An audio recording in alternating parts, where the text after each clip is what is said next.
আচ্ছা ভাবুন তো, আপনি এখন যে ডিভাইসটা দিয়ে ভিডিওটা দেখছেন সেটা ফোন হোক, ট্যাবলেট হোক বা একটা ডেস্কটপ কম্পিউটার, আপনার হাতে হয়তো একটা ছোট্ট ট্রেজার বক্স আছে। হ্যাঁ, ঠিকই শুনেছেন। এখানে আমি আপনার ডেটার ভ্যালু বা ব্র্যান্ডের কথা কিন্তু বলছি না, আমি বলছি একদম আসল গোল্ড, একদম রিয়েল গোল্ডের কথা।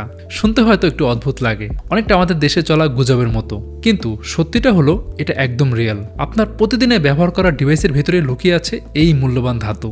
আর আজকে আমরা সেটাই জানবো, সত্যি কি আপনার কম্পিউটারের ভেতরে গোল্ড আছে, থাকলেও কেন আছে, আর সবচেয়ে ইম্পর্টেন্ট, এই গোল্ড দিয়ে কি আপনি রিচ হতে পারবেন? কারণ গোল্ডের দাম যেভাবে লাফিয়ে বাড়ছে, এই প্রশ্ন মাথায় আসতেই পারে। আচ্ছা, এই প্রশ্নের উত্তর জানতে হলে আগে আমাদের বুঝতে হবে কম্পিউটার আসলে কিভাবে কাজ করে। আপনার ডিভাইস কিন্তু প্রতি সেকেন্ডে মিলিয়ন মিলিয়ন ছোট ছোট ইলেকট্রনিক সিগন্যাল প্রসেস করে। এই সিগন্যালগুলোকে ফাস্ট আর একদম অ্যাকুরেটলি এক জায়গা থেকে আরেক জায়গায় যেতে হলে দরকার একটা খুব ভালো কন্ডাক্টর, মানে এমন একটা মেটাল যেটা ইলেকট্রিসিটি খুব সহজে ক্যারি করতে পারে। এখন আপনার মনে হতে পারে যে কপার তো খুব ভালো কন্ডাক্টর আর অনেক চিপ, অনেক সস্তা, তাহলে গোল্ড কেন? হ্যাঁ, এটা ঠিক যে কপার আসলেই ভালো, আর কম্পিউটারে কিন্তু প্রচুর কপার ব্যবহারও করা হয়, কিন্তু কপারের একটা বড় সমস্যা আছে, এটা সময়ের সাথে সাথে অক্সিডাইজ হয়ে যায়। সহজ করে বললে বাতাসের সংস্পর্শে এসে মরিচা ধরে। ভাবুন তো, আপনার কম্পিউটারের ভেতরে ছোট ছোট কানেকশন পিন যদি কপার দিয়ে তৈরি হতো, তাহলে কিছুদিন পরেই কিন্তু করিশন শুরু হতো, আর সেই করিশন খুব ছোট হলেও সেটা কিন্তু সিগন্যাল ব্লক করে দিতে পারতো। তার মানে পুরো সিস্টেম কিন্তু ক্রাশ করে ফেলতে পারত। তো এখানেই কিন্তু গোল্ড অন্য একটা লেভেলে চলে যায়। সায়েন্টিস্টরা গোল্ডকে বলে নোবেল মেটাল, কারণ এটাতে কখনো মরিচা ধরে না, কোনো করিশন হয় না, বাতাসের সাথে রিয়্যাক্ট করে না, বছর পর বছর কিন্তু একই অবস্থায় থাকে। ঠিক এ কারণেই ইঞ্জিনিয়াররা খুব থিন একটা গোল্ড লেয়ার ব্যবহার করে সিপিইউর পিন, র্যামের কানেকশন, মাদারবোর্ডের গুরুত্বপূর্ণ সার্কিট এই জায়গাগুলোতে, যাতে সিগন্যাল সবসময় ক্লিন আর একদম অ্যাকুরেটলি চলতে পারে। এখন প্রশ্ন, যেহেতু আপনার ডিভাইসে গোল্ড আছে, তাহলে কি আপনি স্ক্রুড্রাইভার নিয়ে ল্যাপটপ খুলে নিজেই গোল্ড মাইনিং শুরু করবেন? না না, এটা ভাবার আগে একটু থামুন, ব্যাপারটা আসলে এতটাও সহজ না। টেক কোম্পানিগুলো কিন্তু খুব হিসেব করে কাজ করে। গোল্ড খুবই দামি একটা মেটাল, এটা আমরা সবাই জানি, তাই তারা যতটা দরকার ঠিক ততটাই ব্যবহার করে, এর একটু বেশি না। কম্পিউটারে যেসব পার্টে গোল্ড ব্যবহার করা হয়, সেখানে সেই গোল্ডের লেয়ার এতই থিন যে সেটা অনেক সময় কয়েকটা অ্যাটমের মতোই থিন।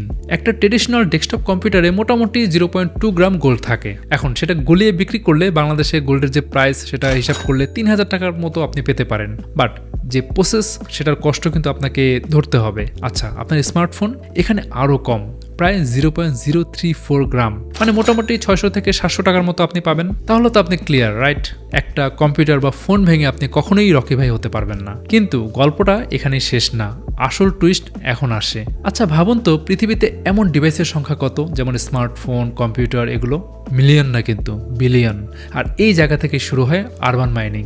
একটা ফোনে বা পিসিতে হয়তো গোল্ড কম, কিন্তু মিলিয়ন মিলিয়ন পুরনো ডিভাইস যদি একসাথে হয়, সেটা হয়ে যায় একটা বিশাল গোল্ড মাইন। একটা ফ্যাক্ট শুনুন, যেটা আপনার মাথা ঘুরিয়ে দিবে। প্রাকৃতিকভাবে পৃথিবী থেকে 1 টন ন্যাচারাল গোল্ডের মাইনিং করলে সাধারণত 5 গ্রাম গোল্ড পাওয়া যায়, কিন্তু 1 টন পুরনো জাস্ট স্মার্টফোন কালেক্ট করলে সেখান থেকে 300 গ্রামেরও বেশি কিন্তু গোল্ড পাওয়া যায়। তার মানে হচ্ছে ইলেকট্রনিক ওয়েস্ট আসলে পৃথিবীর মাটির চেয়েও 60 গুণ বেশি রিচ গোল্ডের ক্ষেত্রে আর কি। তো এই কারণে আজকে বিশাল বিশাল রিসাইক্লিং প্ল্যান্ট তৈরি হয়েছে জাস্ট এই গোল্ড মেটালগুলো আলাদা করে বের করার জন্য। আরেকটা ফ্যাক্ট শুনুন, এমনকি 2020 সালের টোকিও অলিম্পিকেও কিন্তু কোনো নতুন গোল্ড মাইনিং করা হয়নি। মানুষের পুরনো ফোন কালেক্ট করে সেখান থেকে পাওয়া সোনা, রূপা, ব্রোঞ্জ এগুলো দিয়ে বানানো হয়েছে সব মেডেল। তাই পরের বার যখন আপনি কম্পিউটার, ফোন এগুলো ব্যবহার করবেন, একটু ভাববেন আপনার হাতে কিন্তু শুধু একটা ডিভাইস না, আপনি একটা ছোট্ট গোল্ড ধরে আছেন। আচ্ছা, যাই হোক, তো এই ছিল আজকের ভিডিও। অনেকেই আমরা কম্পিউটারের মধ্যে গোল্ড নিয়ে অনেক ধরনের গুজব শুনে থাকি। আশা করি এই ভিডিও দেখার পর আপনি অনেকটাই ক্লিয়ার হয়ে গেছেন। যদি ভিডিওটা ভালো লাগে তাহলে অবশ্যই বন্ধুদের সাথে শেয়ার করতে ভুলবেন না। আর যাওয়ার আগে আমাদের একটা ল্যাপটপ নিয়ে একটু কথা বলে যাই। এটা হচ্ছে কিউবিটসের রোয়ার X2 ল্যাপটপ। এই ল্যাপটপে ব্যবহার করা হয়েছে Intel 12 Gen Core i5 Alder Lake 12450H processor. এটা হলো মোবাইল সেগমেন্টের এই সিরিজের প্রসেসর, মানে পারফরমেন্স ফোকাসড। তো এটা নেওয়ার কারণ হচ্ছে এই সিরিজের মধ্যে 12450H পারফরমেন্সের দিক থেকে কিন্তু অনেকটাই এগিয়ে থাকবে। তো যাই হোক, এই ল্যাপটপটা নিয়ে বিস্তারিত জানতে ভিজিট করতে পারেন qubits.com। তো আজ তাহলে যাচ্ছি, দেখা হবে পরে কোনো ভিডিওতে নতুন কোনো টপিক নিয়ে। সে পর্যন্ত ভালো থাকুন, সুস্থ থাকুন।